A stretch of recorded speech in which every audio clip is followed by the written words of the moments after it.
Hello दोस्तों, आर्यभट्ट पाठशाला YouTube channel में आप सभी लोगों का एक बार फिर से स्वागत है। आज हम आप लोगों के सामने बात करने आए हैं उस टॉपिक पे जो कि अभी झारखंड में जो नियोजन नीति पे जो सुनवाई हुई थी अभी कुछ दिन पहले। रमेश हांसदा केस आप लोग सभी लोग को पता होगा कि काफ़ी महत्वपूर्ण केस है। उसमें जो 10-12 झारखंड और झारखंड से बाहर के लिए जो के मामला है और जो रीजनल लैंग्वेज जो जिस पे बात हो रही है कि उसमें हिंदी इंग्लिश को हटा दिया गया है और उर्दू उड़िया बंगला आदि को शामिल कर लिया गया है झारखंड सरकार द्वारा, है ना। उसी मामले पे अभी केस चल रही है। तो पिछले हियरिंग में एक्चुअली जो माननीय जज ने झारखंड सरकार से ये पूछा है कि आपने जो हिंदी और इंग्लिश को जो बाहर किया है उसका क्या आधार है।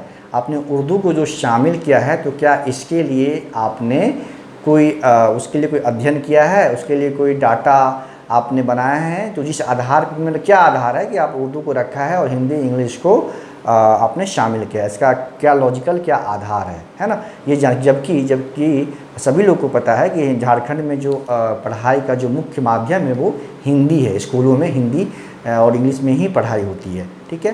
तो उसका अब किस आधार पे ऐसा किए हैं उसके लिए आपने कुछ डाटा बनाया है, कुछ सर्वे किया है, उस आधार पे आपने उर्दू को अंदर किया है और हिंदी इंग्लिश को बाहर किया है। इसके लिए जवाब मांगा हाईकोर्ट के महान जो ज्ञानी ये जो हैं जजेज हैं, न्यायाधीश महोदय हैं। तो झारखंड सरकार की तरफ से जो मुकुल रोहतगी साहब जो अपना झारखंड सरकार का पक्ष रख रहे थे, उन्होंने समय मांगा इस पर जवाब देने के लिए। और जो 27 अप्रैल को नई तिथि झारखंड जो हाई कोर्ट है उसके द्वारा दिया गया है, ठीक है।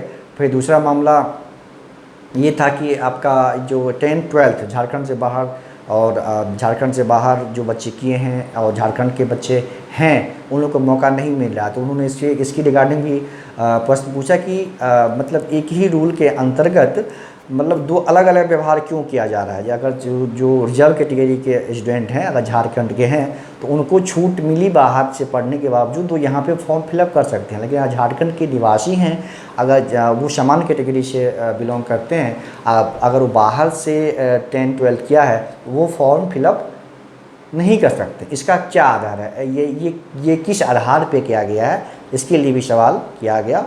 और इस बातों का जवाब झारखंड सरकार जो पक्ष रख रहे हैं मुकुल रोहतगी साहब जो 27 अप्रैल को सब उसका जवाब देंगे।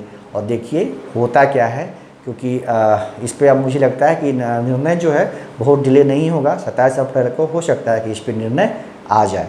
तो अगर हाईकोर्ट का निर्णय अगर पक्ष में आता है, यानी 10-12 जो बाहर से सामान्य कैटेगरी के छात्र हैं, झारखंड के निवासी हैं, अगर बाहर से फॉर्म किए हैं और अगर उनके पक्ष में आता है तो फिर से एक बार फॉर्म जो अभी डेट आ गया है JSSC का, तो उसको एक बार फिर से फॉर्म भरने का मौका मिलेगा। अगर पक्ष में नहीं आता है, जिसकी संभावना कम है, लेकिन अब देखिए होता क्या है। न्यायाधीश जो मामला हाईकोर्ट में है तो उस पर कुछ बात करना ज़्यादा उचित नहीं है। तो अब देखते हैं 27 अप्रैल को क्या होता है। उस पर ही डिपेंड करेगा कि आगे JSSC एग्ज़ाम उस अपने तय समय पे होगी या नहीं होगी, ठीक है। मिलते हैं किसी अन्य सूचना के साथ किसी और दिन। धन्यवाद।